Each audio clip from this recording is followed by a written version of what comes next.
Hello viewers, আজ আমরা section 18 of the ভারতীয় নাগরিক সুরক্ষা সংহিতা 2023 পাবলিক প্রসিকিউটরস নিয়ে ডিসকাস করব।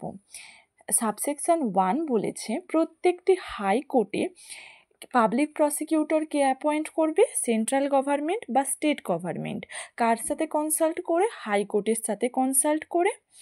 একটা পাবলিক প্রসিকিউটর একের বেশি অ্যাডিশনাল পাবলিক প্রসিকিউটর অ্যাপয়েন্ট করতে পারে। কেন পারে? যে কোনো প্রসিকিউশনের জন্য বা অ্যাপিলের জন্য বা অন্য কোনো আদার প্রসিডিংয়ের জন্য অ্যাপয়েন্ট করে। সাবসেকশন 1-এর প্রভিসো বলেছে ন্যাশনাল ক্যাপিটাল টেরিটরি অফ দিল্লিতে পাবলিক প্রসিকিউটর বা অ্যাডিশনাল পাবলিক প্রসিকিউটরকে সেন্ট্রাল গভর্নমেন্টই অ্যাপয়েন্ট করবে এবং হাইকোর্ট অফ দিল্লির সাথে কনসাল্ট করে অ্যাপয়েন্ট করবে। সাবসেকশন 2 বলেছে সেন্ট্রাল গভর্নমেন্টের এটা ডিসক্রিশনারি পাওয়ার যে সেন্ট্রাল গভর্নমেন্ট একটা বা একের বেশি পাবলিক প্রসিকিউটর অ্যাপয়েন্ট করতে পারে কোনো একটা ডিস্ট্রিক্টে বা কোনো একটা লোকাল এরিয়াতে। সাবসেকশন 3 বলেছে স্টেট গভর্নমেন্ট স্যাল অ্যাপয়েন্ট করবে, স্টেট গভর্নমেন্ট বাউন্ড প্রত্যেকটা ডিস্ট্রিক্টে একটা পাবলিক প্রসিকিউটর অ্যাপয়েন্ট করার জন্য এবং এক বা একের বেশি অ্যাডিশনাল পাবলিক প্রসিকিউটর অ্যাপয়েন্ট করার জন্য।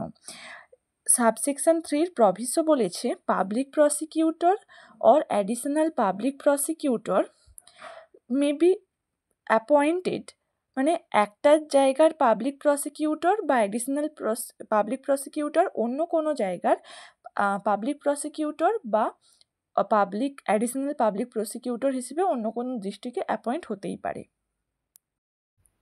সাবসেকশন 4 বলেছে কোনো একটা ডিস্ট্রিক্টে পাবলিক প্রসিকিউটর বা অ্যাডিশনাল পাবলিক প্রসিকিউটর অ্যাপয়েন্ট করার জন্য ডিস্ট্রিক্ট ম্যাজিস্ট্রেটকে সেশন জাজের সাথে কনসাল্ট করতে হবে, করে একটা প্যানেল অফ কিছুজন পার্সনের নাম প্রিপেয়ার করতে হবে। ওনাদের ওই ডিস্ট্রিক্ট ম্যাজিস্ট্রেট এবং সেশন জাজের মতে যারা পাবলিক প্রসিকিউটর এবং অ্যাডিশনাল প্রসিকিউটর হবার জন্য ফিট শুধুমাত্র তাদেরকেই অ্যাপয়েন্ট করা হবে। এবং সাবসেকশন 5 বলেছে স্টেট গভর্নমেন্ট অ্যাপয়েন্ট করবে সেই সমস্ত পার্সনদেরকেই শুধু যাদের নামটা অ্যাপেয়ার হচ্ছে ওই প্যানেল অফ নেম, যেটা ডিস্ট্রিক্ট ম্যাজিস্ট্রেট এবং সেশন জাজ সাবসেকশন 4-এ ঠিক করেছেন ওনাদেরই। সাবসেকশন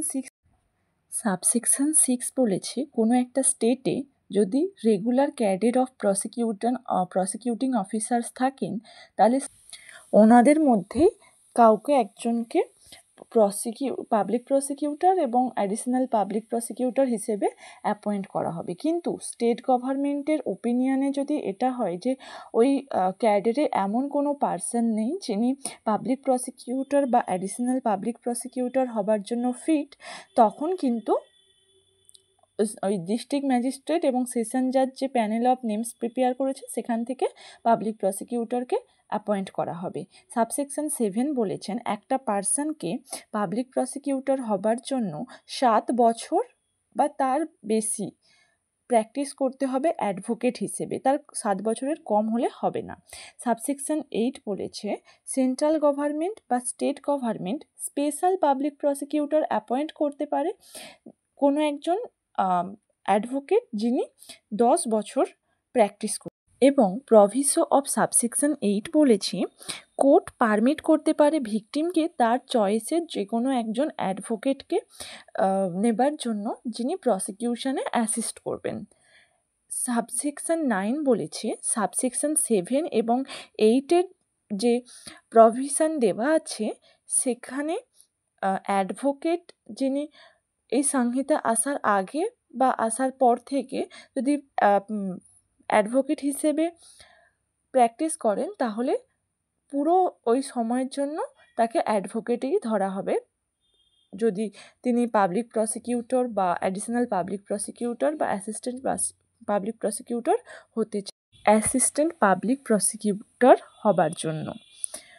যদি ভিডিওটি আপনাদের ভালো লাগে দয়া করে একটি লাইক করে দেবেন এবং কমেন্টে কেমন লাগলো ভিডিওটি আমাকে অবশ্যই জানিয়ে চ্যানেলটি সাবস্ক্রাইব করে পাশে থাকবেন। ধন্যবাদ।